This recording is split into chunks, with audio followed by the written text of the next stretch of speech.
Guys, what's up. सो आज मैं आपको एक ऐसी चीज बताने जा रहा हूं जिसको सुनकर आप काफी शॉक होने वाले हैं। ओके, आपको जब भी इंटरनेट पर सर्फिंग करनी होती है इस तरीके से ताकि आपका हिस्ट्री सेव ना हो, तो आप यूजुअली क्या करते हो? You just open the browser, आप इनकॉग्निटो मोड में जाते हो and you start searching. Okay, आप कुछ भी सर्फ करने लगते हो। Okay, right, like this. You start opening anything, any website, right? तो आपको ये लगता है कि इनकॉग्निटो मोड यूज करके आपकी हिस्ट्री और डेटा सेव नहीं हो रही है, बट ऐसा नहीं है। ओके, सो आज मैं आपको यही चीज बताने जा रहा हूं कि इनकॉग्निटो मोड में अगर आप सर्फ कर रहे हो इसका मतलब ये नहीं होता कि आप डेटा सेव नहीं कर रहे हो या ब्राउजर आपका डेटा हेल्ड नहीं कर रहा है।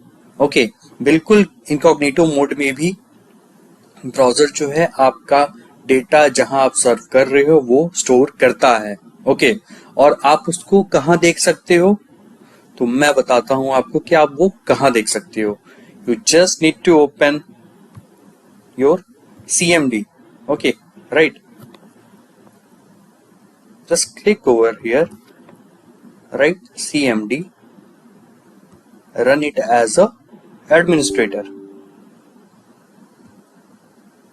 Okay, now just type here ipconfig/display DNS. See, boom, you can see here कि यहाँ पर मैंने इनकॉग्निटो मोड में जितनी भी सर्फिंग की है उसका सारा का सारा डेटा यहाँ पर स्टोर है, सारी हिस्ट्री उसकी यहाँ स्टोर है। एक्चुअली ऐसा क्यों होता है? Do you know the reason behind this? Actually ये इसलिए होता है, आई विल शो यू। तो ये ऐसा होता क्यों है कि अगर आप इनकॉग्निटो में भी सर्च कर रहे हो, सर्फ कर रहे हो, तो भी आपका डेटा सेव हो रहा है। आखिर ऐसा क्यों? ओके, तो इस बारे में चले जानते हैं। तो शुरुआत करते हैं हम यहां से कि जब भी आप ब्राउजर में कुछ भी फीड करते हो, जो आप सर्च करते हो, suppose you are searching www.youtube.com। Okay, तो वो चीज जो है सबसे पहले जो गुजरती है आपकी DNS से। What is DNS? DNS is the domain name system. Okay, domain name system, what is this? ये जो है आपकी रिक्वेस्टेड वेबसाइट को एक IP एड्रेस प्रोवाइड करती है। ओके, जो कि इसका आउटपुट होता है। Right, you can see here कि हमने YouTube सर्च किया जो डोमेन नेम सिस्टम से गुजरा और उसने उसे क्या प्रोवाइड किया? IP। राइट, अभी हम यहां देखते हैं कि एक वेब ब्राउजर कैसे काम करता है। ओके, जब भी आप किसी ब्राउजर में कुछ भी सर्च करते हो तो वो सबसे पहले, जैसे कि अभी मैंने बताया, वो डोमेन नेम सिस्टम के पास जाता है, आपके DNS के पास। DNS क्या होगा आपका?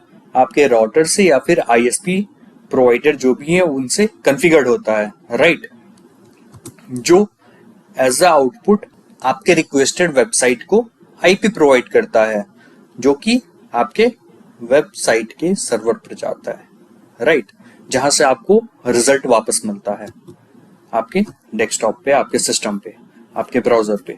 राइट, तो दिस इज हाउ एक डोमेन सिस्टम काम करता है, एक DNS काम करता है। ओके, तो दिस इज द रीजन कि DNS जो है आपका डेटा स्टोर करता है, ताकि अगर आप उस वेबसाइट पर रिविजिट करते हैं कभी, तो वो जो है फास्टर लोड हो सके। ओके, सो नाउ आगे चलते हैं। तो अब बात हो गई कि हमने समझ लिया कि DNS कैसे काम किया और उसने डेटा क्यों स्टोर किया। लेकिन द प्रॉब्लम इज दैट कि हम एक इनकॉग्निटो इसी वजह से यूज कर रहे थे ताकि हिस्ट्री सेव ना हो, डेटा हमारा स्टोर ना हो, बट ये तो अभी भी हो रहा है। तो अब हम क्या कर सकते हैं? इसके लिए हम सिंपली अगेन कमांड प्रॉम्प्ट में जाएंगे। Okay, just type CMD in your search bar, right click over here, click on run as administrator, select yes. Okay, look over your stored data by typing ipconfig/display DNS. On clicking enter, I can see all my data here, right? Now, अब हम इस पूरे के पूरे data को एक साथ कैसे फ्लश आउट कर सकते हैं, डिलीट कर सकते हैं? Okay, with just a single command. Okay, with just a single command हम इस पूरे डेटा को डिलीट कर सकते हैं. And the command is ipconfig/flush DNS. Okay, on hitting enter, we can see that you have successfully flushed the DNS resolver cache. Right? अगर आपको जानना है कि क्या अभी भी ये डेटा डिलीट हुआ है या नहीं, so just use the same command again. The command was ipconfig/display DNS. On clicking enter, we can see there is not any history now. Okay, now we can exit. Okay, so this is all for today. Hope you have a good day. Okay, bye bye.